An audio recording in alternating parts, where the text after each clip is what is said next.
ये भूगोल का वस्तुनिष्ठ प्रश्न है।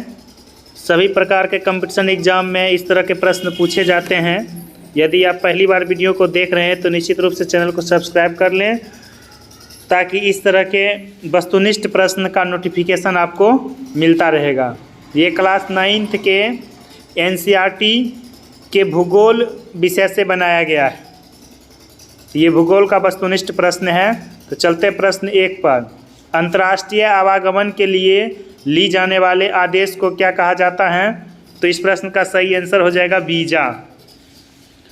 उसके बाद दूसरा प्रश्न है, किस देश आने जाने के लिए वीज़ा की ज़रूरत नहीं होती है? यानी कौन सा ऐसा देश है जहां जाने के लिए वीज़ा की ज़रूरत नहीं होती है? तो इसका सही आंसर हो जाएगा नेपाल। उसके बाद जो है, नेपाल का दूसरा नाम क्या है? तो इस प्रश्न का सही आंसर हो जाएगा मध्यस्थ देश। ये क्लास 9th के भूगोल से बनाया गया। इसमें नेपाल के बारे में सामान्य जानकारी दी गई है। तो नेपाल के पूर्व में भारत के कौन से राज्य स्थित हैं? तो इस प्रश्न का सही आंसर हो जाएगा सिक्किम एवं पश्चिम बंगाल। नेपाल जो है भारत के पड़ोसी देश है, इसीलिए इसके बारे में जानना जरूरी है। क्लास 9th के NCERT भूगोल में इसका वर्णन किया गया है, उसी से ये वस्तुनिष्ठ प्रश्न बनाया गया है। अगला प्रश्न है, नेपाल के पश्चिम में भारत के कौन से राज्य स्थित हैं? इसका सही आंसर हो जाएगा उत्तराखंड। ये भारत के पश्चिम। उसके बाद छठा प्रश्न है, नेपाल के दक्षिण में भारत के कौन से राज्य स्थित हैं? तो नेपाल के दक्षिण में भारत के जो राज्य स्थित हैं उसका नाम है बिहार एवं उत्तर प्रदेश। उसके बाद जो है 7वां प्रश्न है, बौद्ध संस्कृति का मुख्य केंद्र लुम्बिनी किस देश में है? यहीं जो है गौतम बुद्ध का जन्म हुआ था। यह स्थान जो है नेपाल में पड़ता है। इसका सही आंसर हो जाएगा नेपाल। उसके बाद जो है 8वां प्रश्न है, नेपाल की राजधानी कहाँ है? तो इसका राजधानी है काठमांडू। तो इस प्रश्न का सही आंसर हो जाएगा काठमांडू। उसके बाद जो है अगला प्रश्न है 9 नंबर का, नेपाल में पशुपतिनाथ का मंदिर कहाँ स्थित है? तो इस प्रश्न का सही आंसर हो जाएगा काठमांडू। काठमांडू में ये वहाँ का प्रसिद्ध तीर्थ स्थल है। उसके बाद जो है 10वां प्रश्न है, नेपाल का क्षेत्रफल लगभग कितना है? नेपाल का क्षेत्रफल कितना है? इस प्रश्न का सही आंसर हो जाएगा 1,40,797 वर्ग किलोमीटर। ये नेपाल का क्षेत्रफल है। उसके बाद 11वां प्रश्न है, स्थलाकृति के आधार पर नेपाल को कितने भागों में बांटा गया है? तो नेपाल को जो है कितने भागों में बांटा गया है? इस प्रश्न का सही आंसर हो जाएगा 3। उसके बाद 12वां प्रश्न है, विश्व का सर्वोच्च शिखर कौन सा है? विश्व का सर्वोच्च शिखर कौन सा है?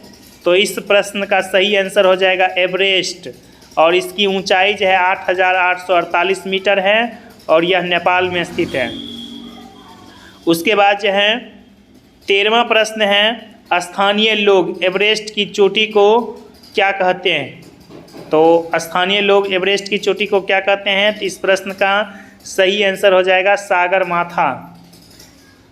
उसके बाद अगला प्रश्न है, नेपाल की जलवायु कैसी है? पहली बार वीडियो को देख रहे हैं तो निश्चित रूप से चैनल को सब्सक्राइब कर लें और दूसरों को भी शेयर कर दें। इस प्रश्न का सही आंसर हो जाएगा शीत प्रधान। उसके बाद 15 नंबर का प्रश्न है, नेपाल की सबसे लंबी नदी कौन सी है? नेपाल की सबसे लंबी नदी कौन सी है? इसका सही आंसर हो जाएगा कर्णाली नदी या घाघरा नदी की सहायक नदियां हैं। उसके बाद जो है 16 नंबर का प्रश्न है, नेपाल में पूर्व से पश्चिम की ओर बहने वाली 3 मुख्य नदी कौन सी है? तो इस प्रश्न का सही आंसर हो जाएगा कोसी, गंडक तथा घाघरा नदी।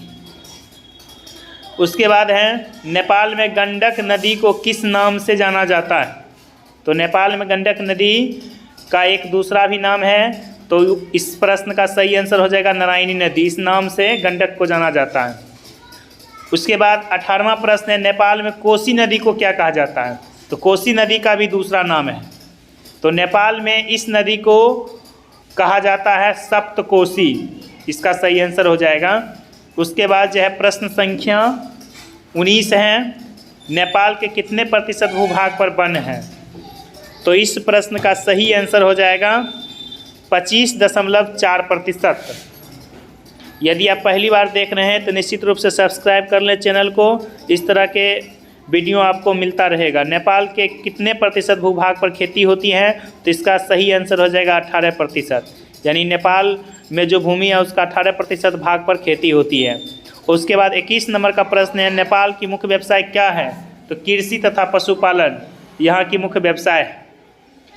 तो नेपाल की मुख्य व्यवसाय था कृषि तथा पशुपालन। उसके बाद है 22वां प्रश्न, नेपाल की मुख्य खाद्यान्न फसल कौन सी है? तो इस प्रश्न का सही आंसर हो जाएगा चावल, मक्का, गेहूँ नेपाल की मुख्य खाद्यान्न फसल है।